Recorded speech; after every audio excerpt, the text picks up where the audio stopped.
Alright. What's up, everybody? I had an unhinged rant on stream today. I have been very frustrated with the patch changes that have been proposed. I started out quite open to them, and over time, especially reading a lot of different feedback and criticisms and analysis from different people, as well as analyzing them myself, I've realized we do have a problem that's happened with balancing the game. And it came out in a big rant on Twitch. I'm going to show you that whole rant. Before I do it, I just want to give you a little bit of context. Why am I so angry? Let's go through the patches. 5.011 is where things went wrong, in my opinion. January 2023, January 23rd, 2023, big changes. They nerfed battery overcharge significantly, the bonus, so it was healing 3 Archons worth instead of 4.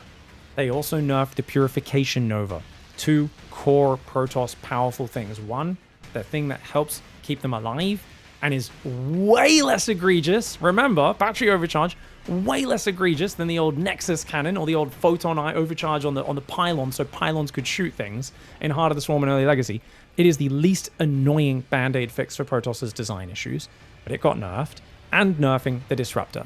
Meanwhile, a bunch of niche changes like improving High Templar speed or making Archon squeeze through rolls, which are nice but don't really give you core power. Right? And that's a pattern you guys are going to see when you look through these patch changes. Protoss never gets core power buffs, only nerfs, and they get a lot of cool little edge bonuses, which are very nice, but they don't make up for the gameplay level and the power level. Remember, before this patch, I consider the game very balanced, and I think most people do. But in this patch, not only do you nerf those 2 core things with what? A bunch of like, okay, we took a few seconds off upgrades. Guess what, guys? We buffed upgrade time, 128 seconds down to 121. Zerg and Terran's 114. You still need to drop a chrono boost to get even with them. Now, don't get me wrong, I'm not saying this is the worst thing in the world. With chrono boost, Protoss upgrades can be insanely fast and can get out of control. But keep in mind, it's like these got nerfed previously, and we're just kind of repealing some of those nerfs. We're taking a few seconds off an upgrade here, a few seconds off an upgrade there. Sentry builds a few seconds faster, moves a little faster. They're not bad changes, but they don't make up for nerfing the Disruptor and the battery overcharge. Those are what I would call core defenders advantage in battery overcharge, core splash damage unit in mid to late game, the Disruptor. Those don't get replaced by making a High Templar walk a little faster. They just do not. Now, in the same patch, you also had the Liberator get a 25 gas reduction just out of nowhere. No one knows. Liberator usage has fallen over time because Zerg's built more Queens. Transition Libs against Protoss later in the game is too expensive. It was not too expensive. It was a fantastic transition. I didn't agree with this change at all. It just kind of got slid in there. No one talked about it because they were distracted by it. Also, Vikings got a big buff. Way more microable with this damage point reduction. Clem's Vikings out of control after this patch. Ghost, they got rid of enhanced shockwaves, thankfully. The EMP radius upgrade. But, to compensate, they made the EMP radius just bigger by default. What? Why? Why are we doing that? Sensor Tower got a little nerfed, but this is like an edge nerf. This is like, you know, nerfing the High Templar movement speed or something. I don't care. And another huge buff, the Raven, getting reduced from 200 to 150 gas. Build time 9 seconds faster. This was a crazy change, guys. It might not sound like a lot. You got to realize Raven became a mainstay of every player's build order. Dark Templar build variety out the window after this patch. The Raven could shut down Colossus. So you've got a Raven, which your opponent's observers aren't getting much vision anymore because they're dying to the Raven that gets built every game. Dark Templar are going down. Raven in the back corner in the dead space because every map has 1 billion miles of dead space now, and the Raven just sits in the corner, and if you don't open Stargate, you can't kill it. Whenever you're not looking, it comes in, drops auto turrets, and kills your pros. You can see why this patch ushered in an era of, previously, amazing finals in Atlanta. Hero, game 7, brings it back from down 3-1 versus Bunny, wins 3 games in a row, wins the grand finals in Atlanta in a very clutch match versus Bunny. And that was a few months before this patch. I think the game was very balanced before this patch. And I think after this, PVT took a massive nosedive. And it's not just me. This is not just me saying this. The Balance Council agreed. Their next patch, 5.012, explicitly stated it was trying to fix the power level between Protoss and Terran. And I think it makes sense. I mean, obviously, if you've given the Raven big power, you've given the Ghost default EMP is better, even though late game it doesn't have the sick upgrade anymore. The Libs are cheaper, and Vikings are more microable. All things that are very useful. These are all core units in the matchup. Vikings counter Colossus. You build them almost every game. Libs, always the late game transition. Like always, if it goes long enough, you will always go libs. Ghosts, you always build them versus Protoss. Raven, now you also always build that, and it counters a whole subset of Observer first mass Observer builds, as well as Dark Templar openings. You can see why this needed to get fixed, right? So what happened in the next patch is a unit which I by the way, I argued against the battery overcharge nerf in the previous patch quite hard. Just so you guys know, just to be on the right side of history. The Cyclone change came out in the following patch, which is a unit which makes Stargate openings also really hard for Protoss to open up with. Not unviable, but even guys like Showtime, they're way too nice. He'll be like, oh, you can still go Stargate. Cyclone's not that good. It's weird, though. It is a little hard to play against. I'm like, mate, before this patch, you opened Oracle every PvT. Now you open it 1 in 12 at most. I see Hero 1 in 20 PvTs open Oracle. Occasionally, people still open Phoenix, but not as much as they did before this change. And this is absolutely part of the reason why, is this Cyclone is a problem. It is very cheap. It is built very early in the game. It also shuts down Adepts. Adepts before this patch were very good. If your opponent went Tech Lab Cyclones, it was a much bigger investment. They cost more, and they had to invest more to do that sort of pressure and shut down your Adepts. Now, you don't need a Tech Lab, you just build it straight out. It costs way less resources than the Tech Lab Cyclone, and it shuts down Adept Vision, but it can also be used to attack. And if someone's going a gas-heavy build like Stargate or fast ETs and relying on Adepts rather than Stalkers in the early game to save gas, those Adepts do nothing against Cyclone pressure. They are basically worthless against it. So you not only lose your Vision as the Protoss, your Stargate openings are weaker, your heavy tech openings are weaker, and your Adepts aren't as good at defending a lot of the early pressures. We to this day do see Clem beat Max Max semi-regularly with a Cyclone Medevac Marine pressure. It is a mainstay of the matchup for a reason, and it is severely limited Protoss opening variety. Even if in of itself it's hard to point at exactly where it just wins games, because it doesn't, it just gives a bit of an edge in the openings to Terran, and a bit of an edge in the early game of StarCraft has a huge flow-on effect later on.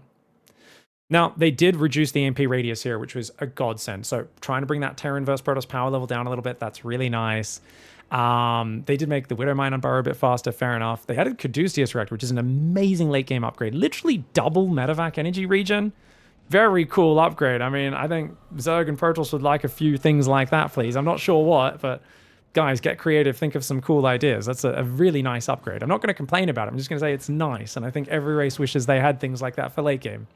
Now, Raven, Interference Matrix now requires a research cost, research at the Starport's Tech Lab. So, and by the way, I don't want to sound like I'm whining about Terran. I just think Terran was really balanced before 5.0.11. So just, I play a lot of Terran as well, and I suck against Protoss, I suck against Zerg. So just keep in mind, this is for balancing around pro play, and that flows down to the lower level as well, but mostly for pro play. They also made Interference Matrix cost an upgrade, so this was slightly taking back some of the power of the previous Raven change. People are still building Ravens every game. It just takes them slightly more investment to do so. So I think you're pulling back part of the power creep you got in the last patch, but not all of it. If Terran went up this far, Protoss went down this far in the last patch, and you just pull Terran down a little bit, but they're still above where they were before, you need to get Terran down or you need to pull Protoss up. You understand the problem with what needs to happen in this patch or the next one, and which I have a sneaky suspicion isn't going to, since this already happened in the past. They nerfed Disruptor. They nerfed the Disruptor again. They made the Disruptor supply cost 3 to 4. Now, the Tempest did get a clear, very nice buff. Tempest is a very niche late game standoffish picking off and moving unit, moving and shoot kind of late game stalemate unit. It's a stalemate breaker. Disruptors, like I said, more of a core unit. So does the Tempest buff make up for the Disruptor nerf? No, it does not. The Mothership nerf, buff was really cool, made it a bit more accessible, a bit more easy to get to, and guys like Estrella had a party with the Mothership, but still a very niche sort of side cool thing. Guardian Shield lasts a few more seconds, cool, not that helpful. Stasis Trap gets a bit more vision, cool, not that bigger. Big barrier blocks damage a bit better. It's a bunch of cool side changes. We're just not allowed to buff any core Protoss thing. We hate Disruptors, we hate battery overcharge, we're nerfing them, but we're not allowed to buff anything core. We can only give you cool side things. You can see where the community starts to get angry looking at this pattern. Now, let's go to the next patch where an amazing change happened, which really helped PvT, which is making Widow Mines no longer invisible after building an armory. You need to get drilling claws to make them permanently invisible. That was a really big change. They also nerfed lib range by 1 range. This was actually something where you finally saw that Terran power level take a little jump down. But like any time Terran power level takes a jump down, it also takes a step forward. Armory got a 50 gas reduction, and tier 2 and tier 3 upgrades, you're saving 50 minerals and 50 gas on the tier 2 and 100 minerals and 100 gas on the combined tier 3 upgrades.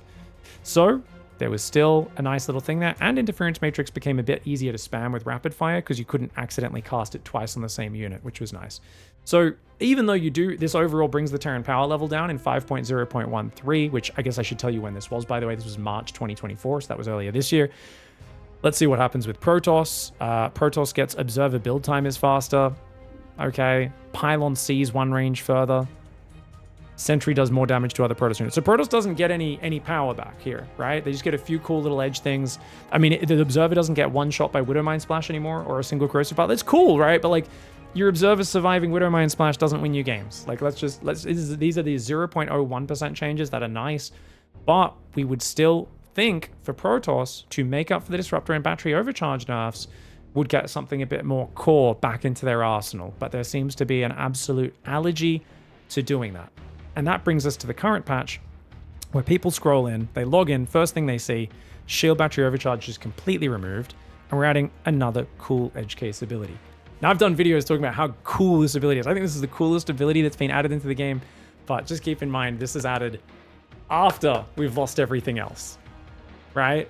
After losing the core ability, and it's yet again another sort of edge case cool ability, but are we buffing any of the core things? And I think with this context, let's just show you guys the rant now. I've given you 11 minutes of preface of the patch history, talking about my mindset and my frustration looking at the just fear of giving Protoss anything good on their core units, like it's going to completely break the game, but a willingness to be a bit more experimental with things like, let's make this cool Cyclone unit, let's throw Raven in and make it more a core part of TVP, let's give, Zerg Ultras the ability to be smaller and now push to the front of armies. It does feel like there's a lack of parity. Anyway, let's get into the rant, guys. I'll leave it there, and you can let my very emotional explosion say it for itself. Let me know your comments, discuss. I'm happy to be wrong about things. I'm happy to discuss things. And if I've got anything wrong in the history of the patch notes, let me know in the comments, and we'll keep discussing it over the coming week, because it's the best thing we can do during this week. Discuss, discuss, discuss. Now hear my unhinged rant and get out of here. I'll see you guys after. It's very hard to make a patch that Hero stops using F2. Not sure we can make a patch like that. It's not just Hero, right? It's Hero, it's Classic, it's Showtime, it's Stats. There's a lot of Protoss players out there. And we got to balance around all of them. Neeb quit too, yeah. But even and before Neeb quit, he wasn't doing that good as well. At the end of the day, guys, we can just be like, oh, but this is a thing, or this is a thing. It's just like, we need to just focus on high level Protoss and to a certain extent ignore everything else. We can try to have a philosophy of try to make it skillfully rewarding things for Protoss without buffing lower level Protoss. I think that's fine. I think that's perfectly fine if you can do that, but you shouldn't compromise to achieve that goal.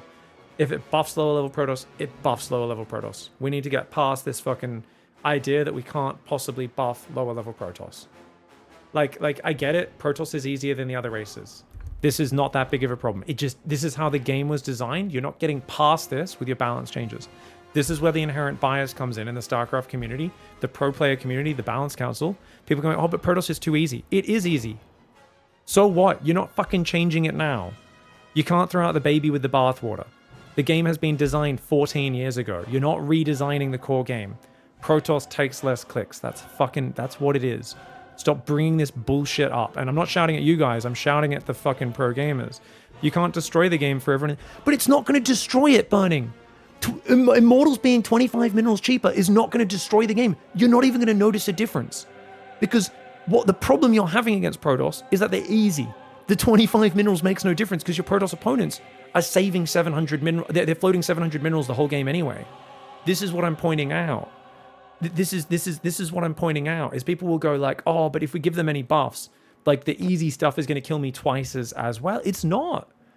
Like, we're happy to just take 25 gas off the Liberator because Terran's a skillful race and Protoss isn't. It still takes skill to play Protoss. Yes, the very basics are easier, but the moment you have to defend 2 or 3 bases and cast spells and micro units against a good Terran or Zerg, suddenly Protoss becomes incredibly fucking hard on both a strategic and a mechanical level. Just because if they pick a timing attack and it catches their opponent off guard, you can beat someone 1,000 MMR higher than you with Protoss, that's baked into the game. We can't change that with balance. It's not fucking possible. This is what I'm so worked up about. I have been watching, playing, and looking at the discussion between pros, the balance council, and everyone in the community, and it always comes back to this. There's always an excuse every single fucking time when it comes to PROTOSS. And you know what the excuse always is? Too many PROTOSS in GM. And you know what? Someone the other day said 85% of players in GM are PROTOSS, so we can't do it. And I was like, 85%? Where are we pulling this number out? It was at its peak during the Void Ray meta. There's probably still more PROTOSS than Terran and Zerg GMs ever since then, because so many people quit playing because they hated the Void Ray meta. But I don't think it's 85%. And even if it was, like, we can't necessarily just be like, well, there's a lot of PROTOSS GMs, we need to like nerf the race. Like who are we balancing for? Are we balancing for the very top or not? We need to balance around the very top and nothing else. That is what we've done with Terran. It's what we've done with Zerg. Can we do it with PROTOSS as well, please? And then people go, oh, but Max Pax isn't playing. That's the reason. Okay. Max Pax doesn't come to tournaments. So can we agree to not talk about Max Pax? Can we agree on that? What if Max Pax is the greatest freak of all time? And I truly believe this might be the case. Max Pax might be mechanically, strategically more gifted than Clem. Much more gifted. But everyone's going to go, oh, but if we buff the game and then Max Pax beats Clem more than 50% of the time and occasionally takes a series off Cyril and Raynor, the game's going to be broken. This is the guy that we can't... No, PROTOSS would be doing fine if Max Pax... Max Pax can't take a fucking series off Raynor or fucking Cyril for the life of him. Yeah, recently he beat Raynor a few times because Raynor's ZVP is garbage. He can't beat Cyril for the life of him. Struggles really hard against Clem. And yet we're going to use this one guy that doesn't show up to LAN tournaments and can't beat the best players of the opposing races consistently as our argument for like no. But then Hero makes dumb mistakes. All players make dumb mistakes. Does Hero make more of them? Yes. So does Dark. I'm sorry, guys. Have you looked at how Dark plays StarCraft? Have you looked at how Dark plays StarCraft? The man supply blocked half the time and wins. That, if we're going off players making dumb mistakes, you know what the difference is? Dark makes those dumb mistakes and still wins the game. Hero makes those dumb mistakes and loses. Explain that to me. Can you guys fucking explain that to me? Anyone? No. Dark makes top 4, top 2 of tournaments way more than Hero does, and he is fucking making the dumbest mistakes all the time. But we're never going, look, that's proof Zerg's broken, but we're doing it about Hero. Why? It's a fucking double standard. This is one, and I'm guilty. I'm angry because I'm guilty of repeating these takes because I've heard them echoed enough in the past, and people have asked me about balance, and I've gone, oh, but maybe if Hero just played a bit better and actually stopped F2ing. I've said the same thing. Well, but Max Pax is so good. Like, isn't it just the other top PROTOSS players aren't that good? Everyone makes mistakes. You got to just go off the fucking overall results here at the top, and the overall results show a clear pattern of PROTOSS not doing well. Here's the fucking cherry on top of the cake. Here's the one thing that really changed my mind. Can I explain? This is the story. Do you know what it is? At the end of the day, you need to make the game good for the scene. Do you know what that involves? That means casual and normal players need the perception that the game is fair. And, believe it or not, that is based off pro play. Almost entirely. And I have 2 anecdotes to prove this. Anecdotes prove things. I'm not very scientific. Shut the fuck up. I have run into 2 people I have met randomly over the last year outside of any gaming environment. One was at the park. I was doing pull-ups, and I finished a set. A guy came up and he said, "Are you Pig?" And I was like, "Oh yeah, hey, what's up? You a StarCraft fan?" We started chatting. Cool dude, can't remember his name. He does Pokemon pack openings. He pivoted from being like an engineer to opening Pokemon packs on YouTube as his job during COVID. Anyway, he was like, he's a big PROTOSS fan, and he was like, I'm a really big Hero fan, but it's a shame he can't win anything. This was maybe a year and a half ago. He's like, it's a shame, it feels like PROTOSS has been really weak for so long, and it just feels like the balance has been really rough for PROTOSS. And at the time, I was kind of a little dismissive. I was like, oh, it is a shame. Like, Hero's really up and down with his performances. But then 6 months ago, I was at the gym. I met another dude who we started chatting randomly just in the gym. And then I told him what I did, and he's like, oh, dude, I used to play tons of StarCraft in Heart of the Swarm and stuff. He was a PROTOSS player, and he was telling me, yeah, I still watch occasionally, but it sucks because it feels like PROTOSS is so weak. These are the 2 of the most ultimate casual, like fringe StarCraft community people I've ever run into that I would never talk about because they're never going to be in a Twitch chat ever. They're never going to be on a YouTube comment section because they will watch the occasional tournament on YouTube, or if it's a really big tournament on Twitch, and these guys are like, man, PROTOSS seems like it's just getting shat on big time. And don't get me wrong, perception from them, every audience isn't everything. But when you've got that perception that's so widespread that the ultimate casuals are hearing it, and you've got no PROTOSS heroes performing well in the big tournaments, this is it. You need to buff PROTOSS so it becomes God tier and wins tournaments. No, you don't need to do that. I know you guys thought I was going to say that. You thought I was going to say, oh, make Zealots 200 hit points. No. Here's the crazy, controversial thing I'm going to say. Take 25 minerals off the Immortal, put it back to the cost that it had for the first 9 years of StarCraft 2. What a controversial change. Let's make it as strong as it used to be. And no horse trading, no taking its attack speed down, no fucking nerfing this or nerfing. Let's just in isolation revert a nerf to PROTOSS. A really small one that makes not that much big difference. Let's do that for 2 or 3 things. Let's revert 2 or 3 small nerfs for PROTOSS. Really, just things that anyone can look at, and we read the balance changes and we go, that's objectively a buff for my race. It's not that huge, but hey, it's a small yet clear positive buff for my faction, for PROTOSS. I'm not saying we need to make the disruptor 3 times the radius and stuff, but like it's this thing where if you look at the patch changes, and let's look at them, and you got to understand, like, this is it. At first I was like, guys, you're all overreacting. What are you all talking about? Like, yeah, you know, it's not the greatest, but you know, it's okay. And then I looked at it and like I was thinking about it. I was like, well, actually, in the context of the perception, it's like, okay, we're removing your core defensive ability. Actually, let's do it this way. You're getting the coolest new thing we've added in StarCraft 2 for a long time, energy recharge, but we're removing your core defensive ability. So it's always, you get something, we take something away, and this taking away here is clearly bigger than the thing you're getting. Even though the thing you're getting is good, this is a nerf. Shield battery gets a very slight buff. That's nice, but does that make up for this one? Because it feels like these ones are packaged. A lot of people would say no. Even though this is a very nice change, this shield battery change. Okay, Colossus change. We're going to change the numbers around slightly so it doesn't regen as much, but it slightly tanks ever so slightly more. This is basically what I would refer to as gobbledygook. Just confusing number switching that doesn't mean anything. Let's ignore it. Tempest. Oh, we're going to make the supply down. They made Tempest cost 5 supply. They've nerfed the Tempest so much, guys, over the last few years. They're going to make it more microable, make it cost less supply. Wait, but it's losing attack range, its most important feature, which it's been slowly bleeding over the years. Is this I think this is a slight buff if you're a god tier player, maybe? I think it is, but it's like, it's so ambiguous that even, it's like too small. Okay, Immortal, 25 minerals cheaper, but so we save 10% mineral cost, but we're losing 10% attack speed, and that's only the mineral cost, not the gas cost. So this is, so we're nerfing Immortals. Okay, so we're giving and we're taking away. Disruptor, we're getting the Purification Nova back. It's going back to the size it was for most of history. Awesome.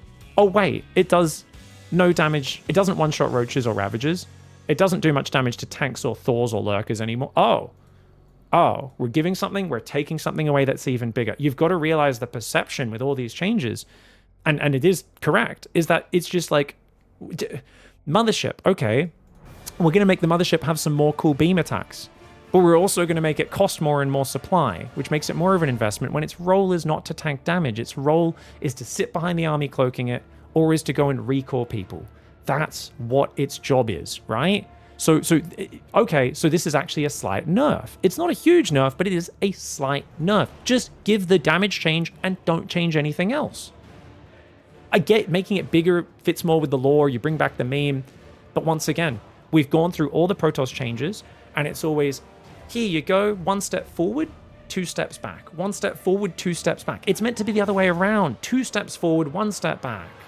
This is how, and you got to realize, like, this is why the community is so mad and so emotional.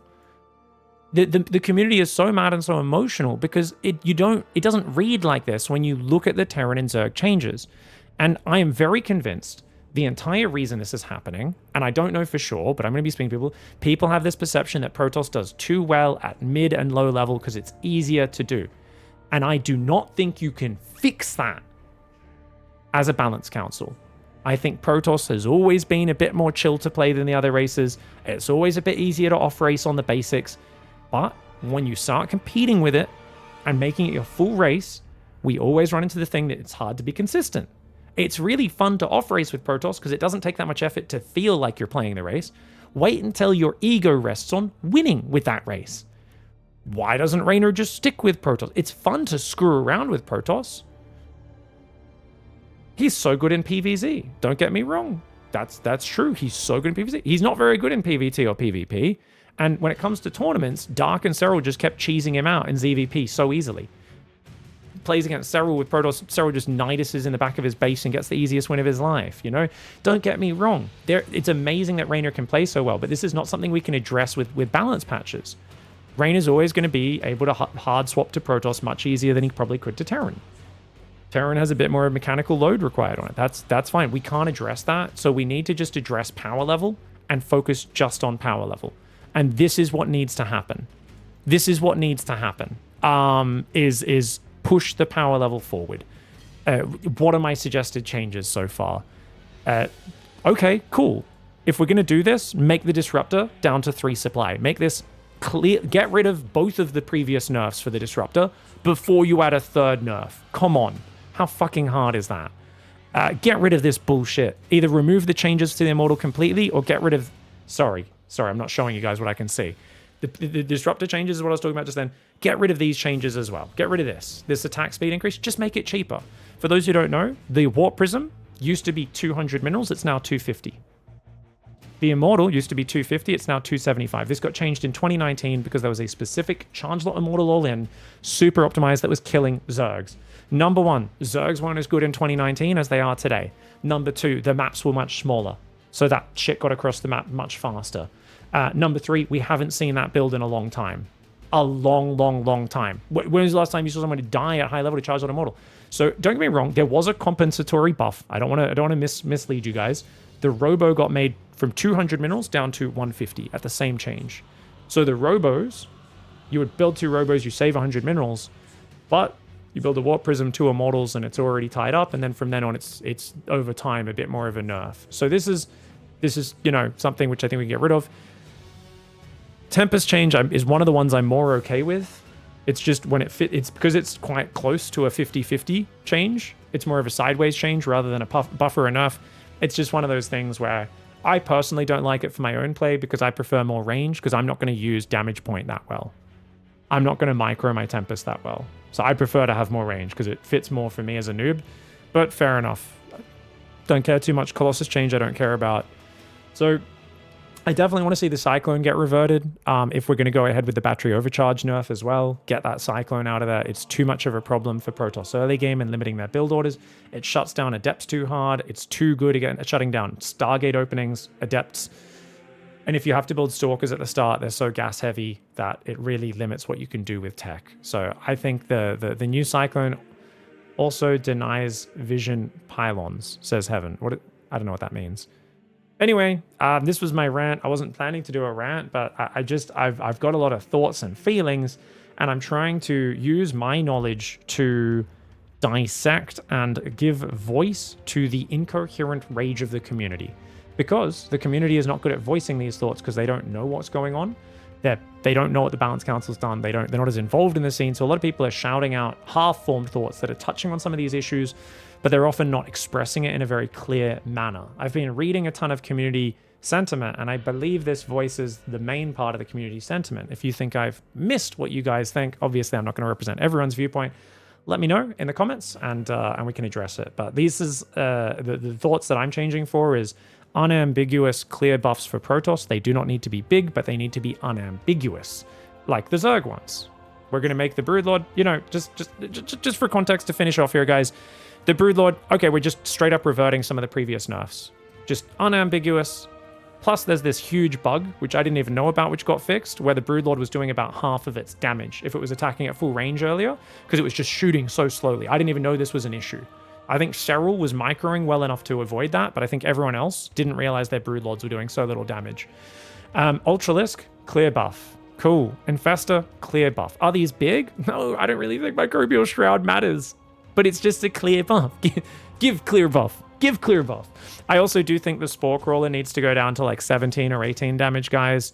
I think that's really big. I think at the moment it's just ridiculous. I think at the moment it's gone from, you know, against the 15 damage spore, it takes 11 shots to kill, whereas an Oracle now against the 20 damage spore is 8 shots. That's too low. It's too powerful, especially because the Oracle only has 60 shields. The Queens have not been nerfed that hard to account for this. So I think what we need to factor in here is basically, what if we go 17 damage? Let's see, because I want it to be like maybe 10 shots at best. Buff it to 9 shots on an Oracle. Let's say, so if it was 17 damage, guys, what's that? 160 divided by 17 is going to take 10 shots. I think that's fair. Like maybe 17 damage on the Spore Crawler. You still do 1 less damage. You're still going to get through the shield significantly faster on the Oracle. So I really feel like that's actually big. Nerfing the hit points on the Spore doesn't really matter, except for what? Dark Templar sniping Spore Crawlers. And late game clearing out, you know, waves of spores in the middle of the map, which is, that's nice, but like I think the damage in the early game against the Oracle is a pretty big interaction. So I think that one's just a bit too strong right now. I definitely tone that down. I haven't seen a lot of 12 pool Spinecrawler rush versus hatch first. That's something we really need to test to check if this change is okay for ZVZ.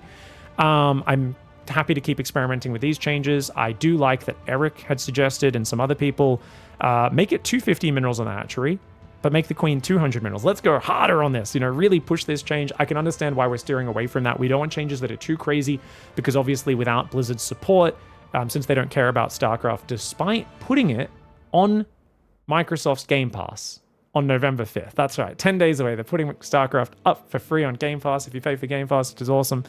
Which, it's a free-to-play game, so basically that just means you're getting Legacy of the Void and Heart of the Swarm campaigns, which is awesome.